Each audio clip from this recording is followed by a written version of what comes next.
পুরো গ্রামটা যেন এক নিমিষেই জ্যান্ত কবরস্থানে পরিণত হয়েছে। যে উঠোনে কাল বিকেলেও বাচ্চাদের হাসাহাসি শোনা যেত, সেখানে আজ শুধু থমথমে নীরবতা। গ্রামের মানুষগুলো কি ভয়ে পালালো, নাকি তাদেরকে কেউ এক এক করে সরিয়ে ফেলল? রফিকের শরীরটা যখন জঙ্গলের ধারে পাওয়া গেল, তার চোখ দুটো তখনও ভয়ে ঠিকরে বেরিয়ে আসছিল। সে কি এমন দেখেছিল যা সহ্য করার ক্ষমতা কোনো মানুষের নেই? রাতের এই ঘুটঘুটে অন্ধকারে গাছগুলোর আড়াল থেকে কেউ একজন তীক্ষ্ণ নজরে তাকিয়ে আছে। নিঃশ্বাসটা একদম ঘাড়ের কাছে এসে লাগছে, কিন্তু পেছনে তাকালেই সব ফাঁকা। উত্তরটা পাওয়ার আগেই অন্ধকার আপনাকে গিলে ফেলবে। দেশের উত্তর প্রান্তের কাল্পনিক এক মহকুমা, কালিন্দীপুর। লোকালয় থেকে অনেকটা দূরে, চারদিকে ঘন জঙ্গল আর ধুধু প্রান্তর। এর শেষ মাথায় ছোট এক জনপদ, মায়ানগর। রফিক এই গ্রামেই বড় হয়েছে। তার বাবা ছিলেন সরকারি চাকুরিজীবী। বদলির সুবাদে তারা বহু জায়গায় ঘুরেছেন, কিন্তু শেষমেশ এই পৈতৃক ভিটাতেই থিতু হয়েছিলেন। ঘটনার শুরু গত শুক্রবার। আকাশটা তখন তামাটে রং ধারণ করেছিল। গ্রামের প্রবীণরা বলছিলেন, আজকের রাতটা ভালো ঠেকছে না রে রফিক, সাবধানে থাকিস। রফিক তখন এসব কুসংস্কারে বিশ্বাস করত না। সে শহর থেকে কাজ সেরে ফিরছিল। বাস থেকে যখন নামল, তখন ঘড়িতে রাত 11:45। বাসস্ট্যান্ড থেকে গ্রাম পর্যন্ত প্রায় 2 মাইলের কাঁচা রাস্তা। দুপাশে বিশাল ধান ক্ষেত আর মাঝে মাঝে ঝোপঝাড়। হাঁটতে হাঁটতে রফিকের মনে হলো চারপাশটা বড্ড বেশি শান্ত। এতটাই শান্ত যে নিজের হার্টবিট সে নিজেই শুনতে পাচ্ছে। সাধারণত এই পথে রাতে শিয়ালের হুক্কা হুয়া শোনা যায়, ঝিঝি পোকারা কনসার্ট বসায়, কিন্তু আজ মনে হচ্ছে প্রকৃতি তার সব শব্দ গিলে ফেলেছে। বাতাসের তাপমাত্রা হঠাৎ করে হিমাঙ্কের নিচে নেমে গেল। রফিক তার জ্যাকেটটা ভালো করে গায়ে জড়িয়ে নিল।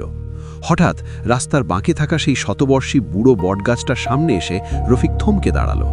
গাছের বিশাল ঝুড়ির ফাঁকে কি যেন একজন দাঁড়িয়ে আছে। মানুষ নয়, মানুষের ছায়া, কিন্তু উচ্চতায় প্রায় 7-8 ফুট। রফিক ভাবল হয়তো তার চোখের ভুল। সে একটু সাহস সঞ্চয় করে ডাক দিল, কে? মকবুল ভাই নাকি? কোনো উত্তর নেই। ছায়াটা নড়ল না। রফিক টর্চটা জেলে সেই দিকে মারতেই তার শির দাঁড়া দিয়ে একটা ঠান্ডা স্রোত বয়ে গেল। টর্চের আলায় যা দেখা গেল তা কোনো মানুষের অবয়ব নয়। একটা ফ্যাকাশে লম্বাটে প্রাণী, যার কোনো কান নেই, নাক নেই, শুধু মুখ গহ্বরটা অস্বাভাবিক বড়। আলো পড়ার সাথে সাথেই প্রাণীটি অবিশ্বাস্য গতিতে বনের ভেতরের দিকে চলে গেল। রফিক স্থাণু হয়ে দাঁড়িয়ে রইল। সে ফিরতে চেয়েছিল, কিন্তু তার অবচেতন মন তাকে বনের দিকে টেনে নিয়ে যাচ্ছিল। মনে হচ্ছিল বাতাসের ফিসফিসানি তাকে বলছে, আয়, দেখে যা তোর আপনজনদের কি হয়েছে। সে নিজের অজান্তেই বনের গভীরে ঢুকে পড়ল। বনের ভেতরে বাতাসের গন্ধটা বদলে গেছে। সেখানে পচা মাংস আর পুরনো রক্তের একটা গন্ধ পাওয়া যাচ্ছে। বনের ঠিক মাঝখানে একটা ছোট জলাশয় আছে। রফিক ঝোপের আড়ালে বসে যা দেখল তা কোনো সুস্থ মানুষ কল্পনাও করতে পারবে না। গ্রামের মাতব্বর সাহেবের মেজ ছেলে, যাকে বিকেলে সে চায়ের দোকানে দেখেছিল, সে সেখানে পড়ে আছে।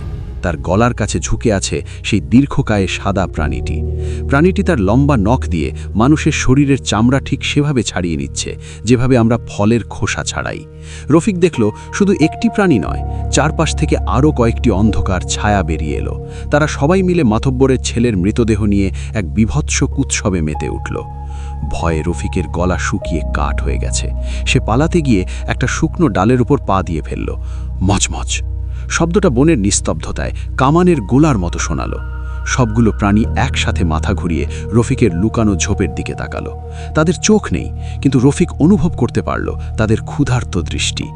রফিক কিভাবে যে দৌড়ে নিজের ঘরে পৌঁছেছিল তা সে জানে না। সারা রাত সে ঘরের কোণে কুঁকড়ে বসেছিল। হাতে একটা দা নিয়ে সে অপেক্ষা করছিল, কিন্তু আশ্চর্যভাবে কেউ তার দরজায় আঘাত করল না। ভোর হওয়ার পর সে বাইরে বেরিয়ে এলো, কিন্তু বাইরে বেরোতেই তার রক্ত হিম হয়ে গেল।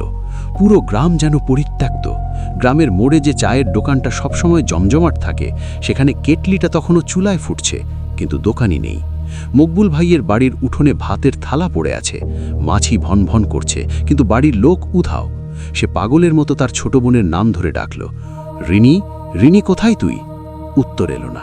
সে দেখল প্রতিটি বাড়ির সদর দরজায় 3টে করে লম্বা আঁচড়, গভীর ক্ষত, যেন কোনো অতিকায় জানোয়ার তার থাবা বসিয়েছে। গোয়াল ঘরের গরুগুলো ছটফট করে মারা গেছে, কিন্তু তাদের গায়ে কোনো ক্ষত নেই। মনে হচ্ছে তারা হার্ট অ্যাটাক করে মারা গেছে। রফিক যখন নদীর ঘাটের দিকে গেল, সে দেখল শত শত মানুষের পায়ের ছাপ কাদা মাটিতে মিশে আছে। সব ছাপই বনের দিকে গেছে, কোনোটা ফিরে আসেনি। হঠাৎ সে নদীর চরে রিনির ছোট ফ্রকটা দেখতে পেল। ফ্রকটা ছিঁড়ে ফালি ফালি করা, সেখানে কোনো রক্ত নেই, শুধু এক ধরনের কালছে আঠালো পদার্থ লেগে আছে। সূর্য ডুবতে শুরু করেছে, আকাশটা আজ যেন রক্তের মতো লাল। রফিক বুঝতে পারল এই দানবগুলো আলো সহ্য করতে পারে না, তাই তারা দিনের বেলায় আক্রমণ করেনি, কিন্তু রাত নামার সাথে সাথেই তারা ফিরে আসবে। সে দ্রুত ভারী ফেরে সব জানলা দরজা বন্ধ করে দিল, কিন্তু সে জানে সাধারণ কাঠ বা লোহার দরজা তাদের আটকাতে পারবে না। সন্ধ্যা ঘনিয়ে আসতেই শুরু হলো সেই বিভীষিকা। প্রথমে একটা খসখসে শব্দ শোনা গেল চালের ওপর, যেন কেউ বড় বড় নখ দিয়ে টিন আঁচড়াচ্ছে। তারপর সেই পরিচিত কণ্ঠস্বর, দাদা, দরজাটা খোলো না, খুব ভয় করছে। রিনির গলা। রফিক প্রায় দরজার দিকে এগিয়ে যাচ্ছিল, কিন্তু সে নিজেকে সামলালো। সে জানে রিনি আর নেই। জানলার কাঁচের ওপাশ দিয়ে সে দেখল একটি লম্বা ফ্যাকাশে হাত জানলার ওপর পিছলে যাচ্ছে। হঠাৎ ঘরের কোণে রাখা তার ডায়েরিটা চোখের সামনে পড়ল। সে লিখতে শুরু করল। সে জানত কেউ না কেউ কোনোদিন এই গ্রামে আসবে, আর তখন যেন তারা সতর্ক হয়। লিখতে লিখতে সে শুনতে পেল দরজার ওপাশ থেকে শত শত মানুষের ফিসফিসানি। তারা সবাই রফিককে ডাকছে। রফিকের মনে হতে লাগল তার চেতনা লোপ পাচ্ছে। সে অনুভব করল তার শরীরের চামড়া যেন ভেতর থেকে কেউ টেনে ধরছে।